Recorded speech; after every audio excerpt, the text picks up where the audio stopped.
Caution: it's crucial to remember that information about the practices and customs of the Middle Ages is often limited and based on historical sources that can be ambiguous or contradictory. The Middle Ages gave birth to our civilization, with many advancements, especially in terms of cleanliness. The inhabitants of that era, however, weren't to blame for their lack of focus on hygiene.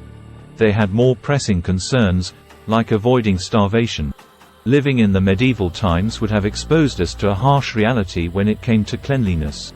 After the fall of the Roman Empire, Christianity spread throughout much of Europe.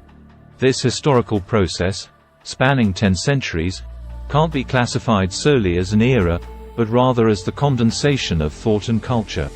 This period is also known as the Dark Ages, yet it saw the birth of the first universities, eyeglasses, and mechanical clocks. It's estimated to have begun in 476 and ended in 1453 with the fall of the Byzantine Empire. While there's much to celebrate about the Middle Ages, cleanliness and hygiene aren't on that list. During that time, there was little concern for hygiene, a condition that persisted until modern times. Throwing fecal matter and urine out of windows. In the Middle Ages, especially in densely populated cities, sanitary conditions were vastly different from today.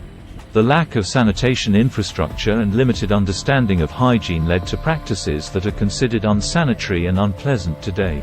One such practice was throwing human waste, including feces and urine, out of windows directly onto the streets.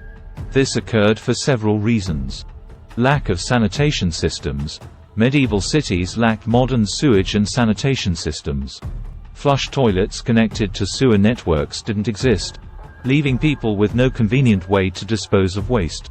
People did not fully comprehend how unsanitary conditions could contribute to the spread of infectious diseases. This practice had negative consequences for public health and the environment. Accumulated waste in the streets contributed to the spread of vector-borne diseases through rats and insects, as well as foul odors and air pollution.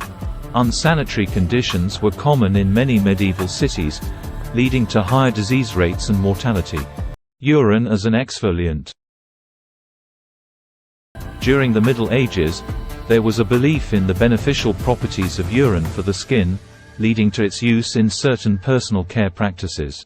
This belief stemmed from ancient traditional medicine and the lack of understanding about the human body and skin.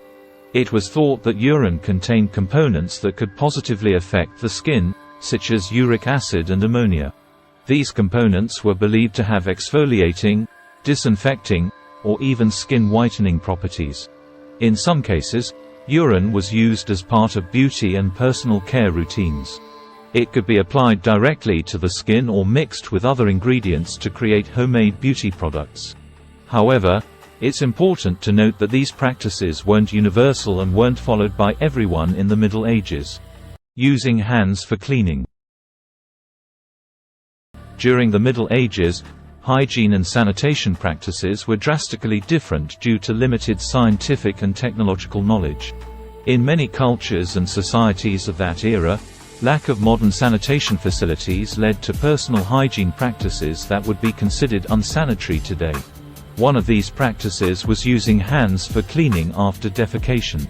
Since most people lacked access to toilet paper or more advanced cleaning methods like running water, the most common option was using hands to clean after defecation.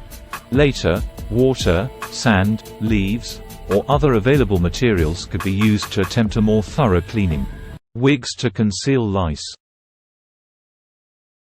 In the Middle Ages, particularly in later periods, wearing wigs was a common practice among the upper classes. Wigs served various purposes, including disguising baldness and concealing hygiene and lice-related issues. Living in crowded spaces and limited hygiene practices contributed to the spread of lice and other parasites. In this context, wigs could serve to hide the presence of lice or nits in the hair. People with lice or hygiene problems might use wigs as a way to conceal their situation, especially if they belonged to higher social classes and wanted to maintain an image of status and elegance. Bathing aversion.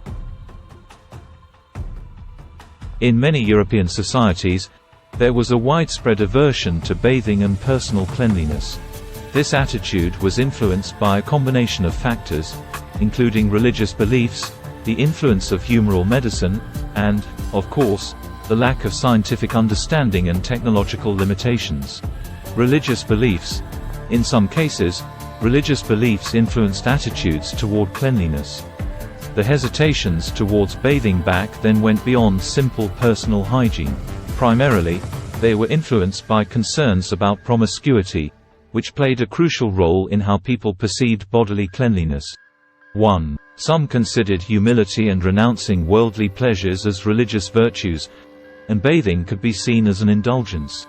Humoral medicine, an ancient medical theory that believed health was related to a balance of the body's four humors, blood, phlegm, yellow bile, and black bile, also influenced hygiene practices.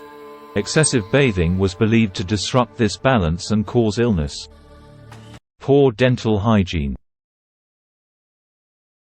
Dental hygiene wasn't a strong suit during the Middle Ages. People rarely cleaned their teeth, and some individuals chewed on rosemary to disinfect their mouths. However, what was abundant during that time were tooth pullers who traveled from town to town, removing painful rotting teeth. Remember, these practices and customs existed within the context of their time and should be understood without modern judgment. Appreciate you watching. If you enjoyed, consider subscribing for more. See you soon.